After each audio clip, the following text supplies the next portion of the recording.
Hello అండి. Welcome to our channel Swapna Vijay gardening vlogs. అందరూ ఎలా ఉన్నారు? బాగున్నారా?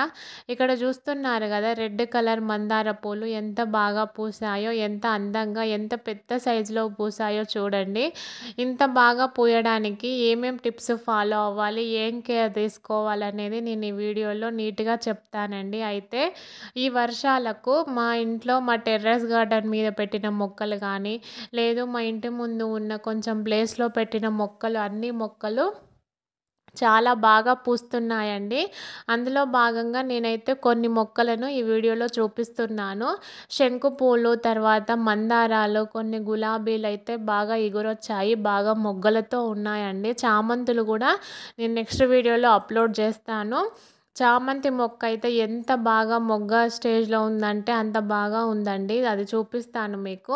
ఈ విధంగానైతే మా గార్డెన్‌లో ఉన్న అన్ని మొక్కలు పూజకు పువ్వులు కొనుక్కరాకోకుండా బాగా అయితే పూస్తున్నాయి పువ్వులన్నీను. అన్నీ కూడా ఈ వర్షాలకు, అప్పుడప్పుడు కురుస్తున్న వర్షాలకు మనం అంతా ప్రూనింగ్ చేసుకొని పెట్టుకుంటాం కదండీ!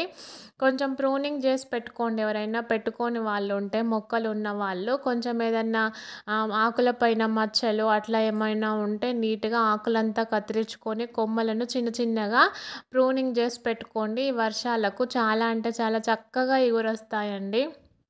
నేను పాట్‌లో పెట్టిన గులాబీ మొక్కలు గానీ, తర్వాత నేలలో పెట్టిన గులాబీలు గానీ చాలా అంటే చాలా బాగా ఇగురొచ్చాయి.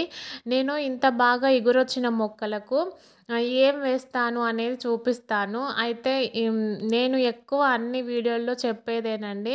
కొంచెం డీఏపీ వేస్తాను. తర్వాత నా దగ్గర ఆవు పేడ ఉందండి. ఆవు పేడను గూడా నేను ఇస్తాను. ఇలా మార్చి ఇస్తాను. ఒకసారి ఆవు పేడ ఇస్తే, ఒకసారి డీఏపీ ఇస్తాను.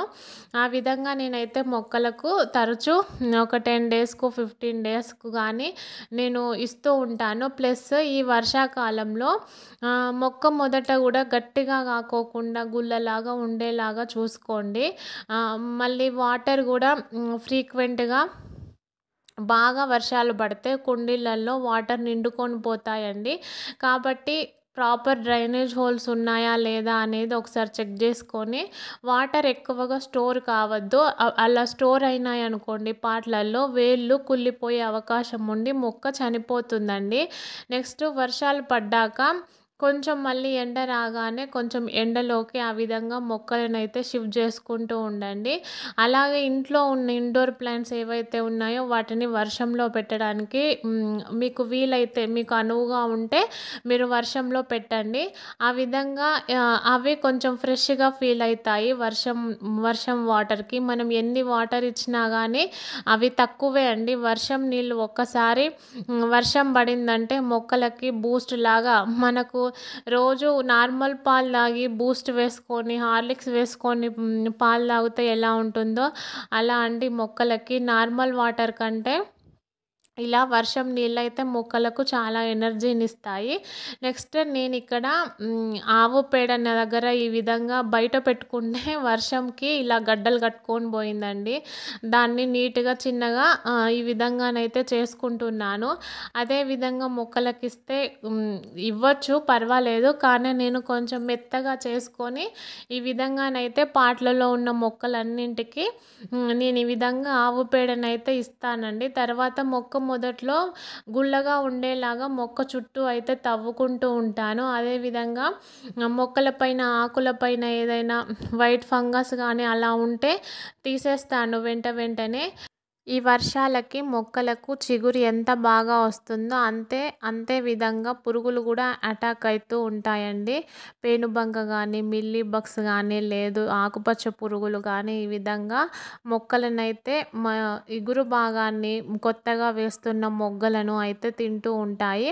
కాబట్టి అవి అటాక్ చేయకోకుండా కూడా మనం జాగ్రత్తగా పెస్టిసైడ్ అనేది స్ప్రే చేసుకుంటూ ఉండాలి.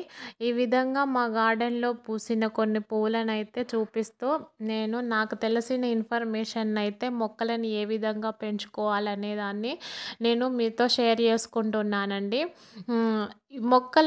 మొక్కలతో కొద్దిసేపు టైం స్పెండ్ చేసినట్లయితే మనకు ఫీలింగే కొంచెం హ్యాపీగా ఉంటుందండి.